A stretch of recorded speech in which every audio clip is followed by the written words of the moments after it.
Hello and welcome back to day 5. I've done a good chunk of day 5 already so you could see what it would look like. And this is what the front looks like. So it's got these cute little dots going on, and it is a modified 3x1 rib. If you're looking at mine and you're seeing that this part is really bulgy and this part's really tight, it's normal. It looks fine when you put it on your body. It just looks a little silly right now, a little bit like a balloon. All right, so starting at the beginning of round, you will, so for round 1, this is the end of my round 6. Round 1, you knit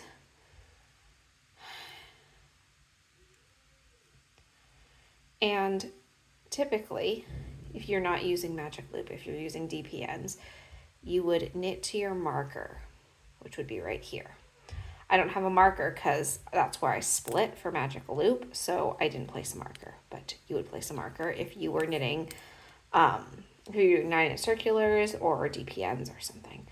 And then you knit 3. Oopsies. You knit 3. Yep, there we go. Knit 3, purl 1. Knit 3, purl 1, all the way to the next marker. Now I don't have another marker because mine is magic loop, so I'm just treating the end of this side as the end of the marker. So that's what I'm doing. And we're almost there. Knit 3, 1, and you would have a marker here. So I turn the work,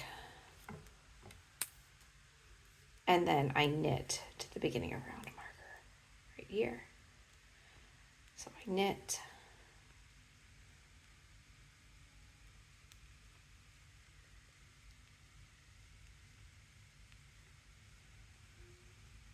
to the end of the round. And now it's time to join. And this was my color, the red was my color 1, the pink is color 2, and now I'm following in pattern for color 3. So I'm joining the work. I've got a little knot in it, so I'm going to leave that out. And then you knit to your first marker. So I'm changing colors. Notice I didn't break the main color yarn. I've left it there because it's only one stripe. I just carry the yarn. And then that's the knit to the marker. And then now on the front side of the sock, I got to make these little bumpy things. So I slip one with yarn in back and then knit, slip and knit, slip, knit, slip, all the way across. So it's every other situation here. It's pretty easy to follow along.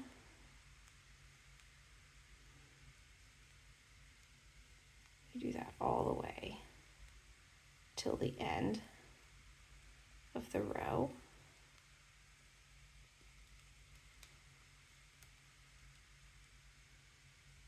Slip and knit, and then you knit back to the end of the round.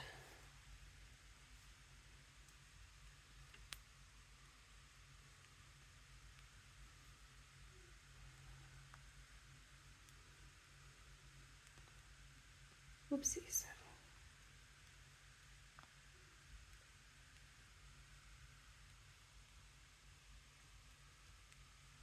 And then when I am back at the end of the round, I change colors again. And I wouldn't break this green yarn. I would just carry it up for the other round. I didn't break between the pink and the red. Uh-oh, just dropped it. You knit to the end of, you knit to the stitch marker, which for me is the end of this needle because I'm doing it magic loop. If you had a stitch marker, you would slip the stitch marker. And now I am doing knit 1, purl 1, all the way across the top of the foot. Knit 1, purl 1, knit 1, purl 1, all the way across. So that's how you're creating those little colorful bumps. Is their purl bumps from the previous row. So that's how you get them to dot through your work. So it's kind of like, it's like a fakey color work, I guess. But they're cute and they leave your work still being pretty stretchy. So you don't have to worry about that part of color work where it kind of like tightens it up. So got to the end, and I would have a stitch marker here if I was knitting 9-inch circulars or potentially DPNs. So then you would slip the stitch marker. Gets a little fiddly with all the different colors here. It's obviously easier when you're not trying to knit in front of a camera. And then you knit to the end of this row. Or round, sorry. You knit to the end of this round.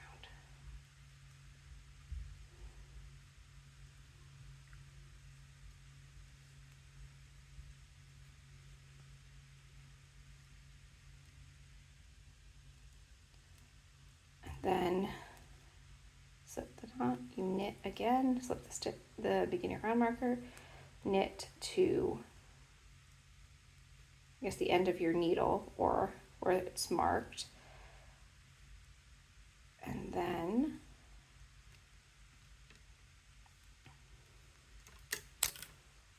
I'm all tangled. And then you knit 3, purl 1 all the way across the front of your foot. Knit 3, purl 1 all the way across.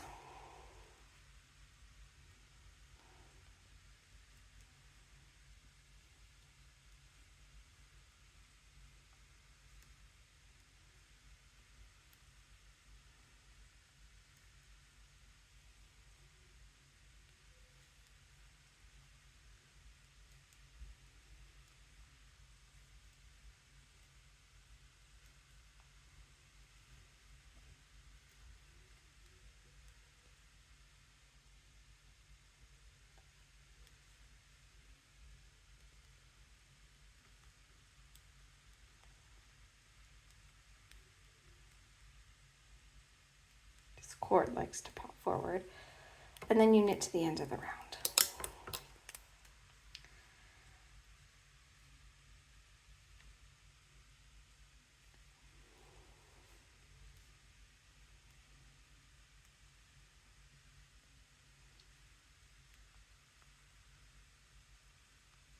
And then you have 2 more rows just like this.